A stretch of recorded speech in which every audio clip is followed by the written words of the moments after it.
高雄一个太太有薪6个月，去年的7月初10日下晡去做完产检，坐公车落车要转去的半路，有一个生分的男子一路甲对到大树，一个偏僻的道路，竟然是压倒甲恐吓，硬甲车落路边的水沟，甲侮辱吞踏。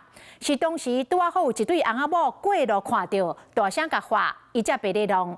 警察真紧就抓到人了，互判刑6年8个月。袂对对。警方赶到位置，案发现场附近发现犯案的查甫人。你拄啊写创啊？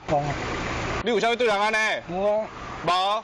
看到警察真紧张，也过要你订车，后来被带到警察局侦办。来。代志发生伫去年7月70日下晡2点外，一个有薪6个月负责人，产检后要转去的时，一个细长的查甫人伫后壁一直甲对，到一个较偏僻的所在，拿出刀仔了，将伊二涂骹性侵。一对翁仔某经过了，发现大声甲喊，并且翕相。这个查甫人赶紧将刀仔弹掉，赶紧走。地点就伫高雄市的大树区。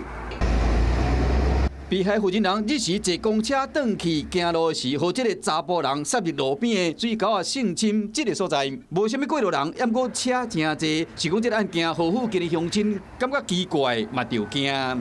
可2点外，大白天，哪可能？我从来无彩排啊，我在上街个领口，啊无过虎公山迄方面的较有尔。有人感觉公车站离伤远，若一个查某人，一个人伫遐等车，确实有危险。迄一天嘛是因为安尼，才互嫌犯有机会下手。这个查某人被移送侦办后，高雄桥仔头的地方法院法官看伊有妨害性自主等等有真济前科，并且无甲被害人达成和解，所以讲依照诈凶器强制性交罪判6年8个月，并且监护5年。对这个。Hello， 我是谢嘉璇。想要掌握最及时的新闻资讯吗？赶快订阅、按赞、开启小铃铛，锁定华视新闻 YouTube 频道。